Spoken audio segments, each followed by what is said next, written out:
Title கூட விட்டுட்டாங்க. அது என்ன நித்யா மேனன் முதல்ல, அப்புறமா ஜெயம் ரவி. அதுதான் முதல்ல ஒரு கேள்வியாக இருந்தது. ஷாருக் கான் சார் கிட்ட இருந்து தான் காப்பி அடித்தேன். எனக்கு வந்துட்டு ஒரு 2014 இந்த மாதிரி கொஞ்சம் ஒரு தோல்வியான ஒரு டைம் இருந்தது. 3 வருஷம் ஒரே படம் பண்ணேன். அவங்களுக்கு பாலச்சந்தர் சாருக்கு கிடைச்ச அந்த பேர் இந்த படத்து மூலமா கிடைக்கணும்னு நான் மனசார வேண்டிக்கிறேன். ஸோ இந்த மாதிரி நிறைய நல்ல விஷயங்கள் என் லைஃப்ல நடந்துட்டு இருக்கு. ஒரு நல்ல மாற்றங்கள் நடந்துட்டு இருக்கு. கிளியரா திங்க் பண்ண முடியுது அண்ட் சந்தோஷமா இருக்கேன். Thank you so much. இந்த வீடியோவை உங்களுக்கு வழங்குபவர்கள் பேசஸ் பே, secure digital payments with multiple features and great success rate. இந்த விழாவுக்கு வந்திருக்கும் பத்திரிகை, தொலைக்காட்சி, இணையதளம் நண்பர்கள் அனைவருக்கும் வணக்கம். அழகான ஒரு மேடை, அது உங்களுக்கு பார்த்தாலே தெரியும். ஸோ இவங்க எல்லாருக்கூடையும் நான் ஒர்க் பண்ணியிருக்கேன்னு நினைக்கும் போது எனக்கு ரொம்ப சந்தோஷமாக இருக்குது. அந்த அழகு படத்துலையும் அப்படியே வந்து நம்ம கேம்மேக் வந்து கேப்சர் பண்ணியிருக்காரு. ஒவ்வொருத்தருடைய எக்ஸ்ப்ரெஷனையும் ஒவ்வொருத்தருடைய எமோஷனையும் அவ்வளோ அழகாக கேப்சர் பண்ணியிருக்காரு. அது கூடிய சீக்கிரம் நீங்கள் எல்லோரும் பார்க்க போகிறீங்க. மிகவும் ஒரு அழகான ஒரு கதை இந்த படம். இந்த படம் வந்துட்டு டைட்டிலே வந்து காதலிக்க நேரமில்லை, பயங்கர கேட்சியாக இருந்துச்சு. அந்த நம்மளுடைய கிளாசிக் காதலிக்க நேரமில்லை அந்த டைட்டில் கிடைச்சது ரொம்ப சந்தோஷம். அதை எல்லாரும் அப்ரூவ் பண்ணது, இந்த கதைக்கு அது பொருந்துமான்னு நினைக்கும் போது அப்படியே அருமையாக பொருந்திருந்துச்சு. ஸோ அதுவே ஒரு பெரிய கிஃப்ட் எங்களுக்கு. இந்த டைட்டிலை செலக்ட் பண்ணுறதுக்கு முதல்ல ஹீரோவுக்கு தான் தேங்க் பண்ணணும்.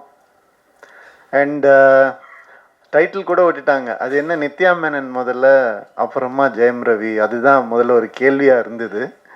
அப்படி என்ன உங்களுக்கு கான்ஃபிடென்ஸ் அப்படின்னு கேட்டாங்க. செல்ஃப் கான்ஃபிடென்ஸ் தான், வேறு என்ன கான்ஃபிடென்ஸ், வேறு எதுவும் கிடையாது. ஐ மீன் நான் எல்லாமே உடைச்சிருக்கிறேன்னு நான் நம்புகிறேன். சினிமாவில் இது ஒரு ஜாம்பி படம், ஒரு ஸ்பேஸ் படம் அப்படின்னு அது மட்டும்தான் உடைக்க முடியுமா என்ன, இதையும் உடைப்போம் தான் நம்ம எல்லோரும் பேசி உடைச்சோம். அது நான் வந்து இந்த மேடையில் தான் அதை நான் சொல்ல முடியும். எவ்வளோ பேர் எப்படியோ ட்விஸ்ட் பண்ணிலாம் கேட்டு பார்த்தாங்க. உண்மை இது தான்.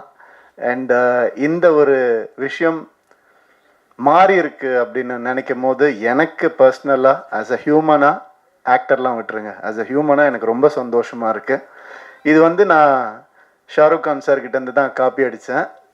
அவர் தான் அவர் கம்பெனியில் முதல்ல ஹீரோயின் பேர் போடணும்னு ஆசைப்பட்டார். அதே மாதிரி நான் எப்போல்லாம் பெண் இயக்குனர்களோட நான் வந்து நடிக்கிறேனோ, அப்போ ஒர்க் பண்ணுறனோ, அப்போ எல்லாம் இந்த மாதிரி பண்ணோம்னு நான் நினச்சிட்ருக்கேன். அதுக்கு சப்போர்ட் பண்ணவங்க எல்லாருக்கும், என் ஃபேன்ஸுக்கு எல்லாருக்குமே ரொம்ப ரொம்ப நன்றி.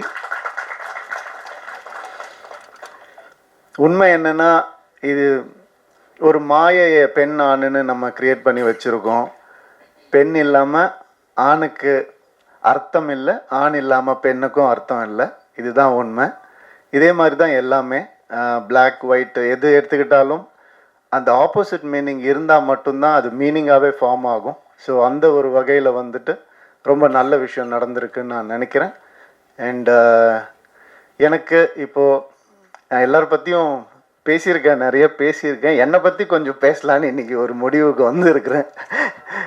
யாரும் தப்பாக எடுத்துக்க வேண்டாம், இந்த நேரத்தை அதுக்கு யூஸ் பண்ணலான்னு. ஏன்னா என்னுடைய கெரியர்லேயோ லைஃப்லேயும் இது ஒரு முக்கியமான டைமாக நான் பார்க்குறேன். அதனால இந்த முடிவை நான் எடுத்தேன். அதுக்கு சப்போர்ட் பண்ணுவீங்க நம்புகிறேன். ஒரு தம்ஸ் அப் காமிச்சிங்கன்னா நல்லாயிருக்கும். Okay, thank you. Thank you sir.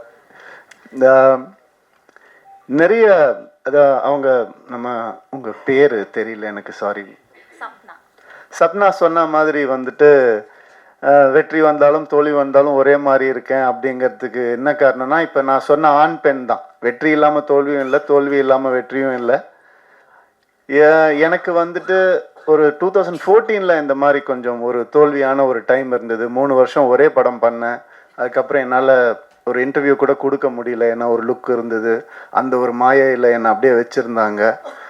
அதுக்கப்புறம் எனக்கு ஒரு மாதிரி கொஞ்சம் கஷ்டமாக இருந்தது. என்னடா இப்படி இருக்கேன்னு, படமும் சரியாக போகல, தோல்வி அடைஞ்சுது. ஸோ அப்போ நான் யோசித்தேன், நான் ஏதாவது தப்பு பண்ணியிருக்கேனா அப்படின்னு யோசித்தேன். நான் தப்பாக நடிச்சிருக்கேனா, நான் வந்துட்டு தப்பான கதை செலக்ட் பண்ணனா, நான் அப்படி யோசிக்கும் போது என் சைட்லேருந்து எந்த ஒரு தப்பும் எனக்கு தோணலை. அப்புறம் நம்ம எதுக்கு தோண்டு போனோம், உன் சைடில் தப்பு இல்லாதப்ப. அடுத்த வருஷமே 3 ஹிட்டு ஒரே வருஷம். ரோமியோ ஜூலியட், பூலோகம், தனி ஒருவன் 3 ஹிட்டு கொடுத்தேன் நான். அது வந்துட்டு ஏன் அப்படின்னா அந்த ரியலைசேஷன் தான். வெற்றிக்கும் தோல்விக்கும் பெரிய டிஃப்ரென்ஸ் இல்லை. ஒருத்தர் தோத்து போய் துவண்டு போய் கீழே விழுந்துட்டாங்கன்னா அவர் தோல்வி அடைஞ்சவர்னு சொல்கிறோம். அது கிடையாது. அவர் திருப்பி எந்திரிக்காம இருந்தாதான் அவர் தோல்வி அடைஞ்சவர். திருப்பி எந்திரிச்சிட்டாருன்னா அவர் தோல்வியே கிடையாது. இந்த வருஷம் நான் திருப்பி எந்திரிப்பேன்னு சொல்ல வரேன், வேற ஒன்றும் இல்லை. Thank you so much. அதுக்கான நிறைய நல்ல படங்கள் ஒரு லிஸ்ட் என்கிட்ட இருக்கு, நல்ல லைனப்ஸ் என்கிட்ட இருக்கு, நல்ல திறமையான டைரக்டர்ஸ் என் கூட இருக்காங்க. அடுத்தது சுதா கொங்கரா மேம் கூட இன்னொரு படம் பண்ணுறேன், பெண் இயக்குனர். ரொம்ப சந்தோஷமாக இருக்கு. எனக்கு பெண் இயக்குனரை வேற எப்படி அட்ரஸ் பண்ணுறதுன்னு தெரியல, அதனால அப்படி தான் நான் சொல்கிறேன். ஸோ அது ஒரு பெரிய டேர்ம் கிடையாது, டிரெக்டர், அவ்வளோதான். ஸோ இந்த மாதிரி நிறைய நல்ல விஷயங்கள் என் லைஃப்பில் நடந்துட்டு இருக்கு. ஒரு நல்ல மாற்றங்கள் நடந்துட்டு இருக்கு. கிளியராக திங்க் பண்ண முடியுது அண்ட் சந்தோஷமாக இருக்கேன். Thank you so much. காதலிக்க நேரமில்லை பற்றி கொஞ்சம் பேசிடுறேன். இந்த படம் வந்துட்டு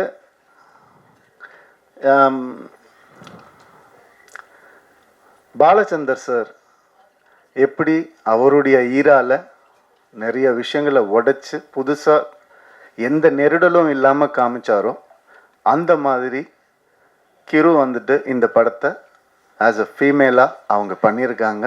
அவங்களுக்கு பாலச்சந்தர் சாருக்கு கிடைச்ச அந்த பேர் இந்த படத்து மூலமாக கிடைக்கணும்னு நான் மனசார வேண்டிக்கிறேன். அண்ட் இந்த படம் பல உண்மைகளை வெளிக்கொண்டு வந்திருக்கு.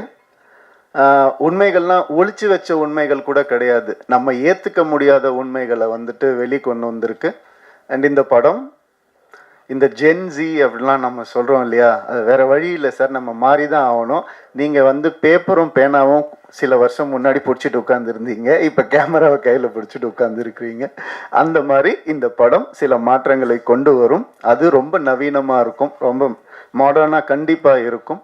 அந்த சில கான்செப்ட்ஸ் வந்துட்டு சொல்கிறது வந்து மிக தைரியம் வேணும். எப்படி வந்துட்டு கிரு வந்துட்டு ஒரு டயலாக், அதாவது உங்கள் எல்லாத்தையும் வந்து உங்களுடைய எல்லா பிரச்சனையும் வந்துட்டு ஃபெமினிஸ்ட் ஆங்கிளில் திணிக்காதீங்கன்னு ஒரு ஃபீமேல் டைரக்டர் சொல்லும் போது அதுக்கான வேல்யூ வந்துட்டு 100 மடங்கு அதிகமாகுது. ஸோ அதனால இந்த மாதிரி விஷயங்களை பேலன்ஸாக சொல்லியிருக்கிற ஒரு படம் காதலிக்க நேரமில்லை. நிறைய வேல்யூஸை வந்துட்டு புதுசாக சொல்லியிருக்கக்கூடிய ஒரு படம். நம்ம எப்போவுமே நம்ம லைஃப்பில் சினிமா ஒரு பார்ட், அதை யாராலையும் மறுக்கவே முடியாது. அம்மா அப்பா சொல்லி கொடுக்காத சில விஷயங்களை கூட சினிமா சொல்லி கொடுக்கும்ன்ற நம்பிக்கையில் தான் நான் சினிமாக்குள்ளே வந்தேன். அந்த மாதிரி இந்த ஜென்ரேஷனுக்கு சொல்லி கொடுக்க முடியாத, பேச முடியாத சில விஷயங்களை ரொம்ப அழகாக டீல் பண்ணியிருக்காங்க. இந்த மாதிரி திறமையான தைரியமான டிரெக்டர்ஸ் இன்னும் வரணும் தமிழ் சினிமாவுக்கு நான் ஆசைப்படுறேன். வர பொங்கலுக்கு இந்த படம் ரிலீஸ் ஆகுது. கண்டிப்பாக தேட்டரில் வந்து பாருங்கள். UA சர்டிஃபிகேட் தான். ஸோ நீங்களே முடிவு பண்ணிட்டு வாங்க. தேங்க்யூ.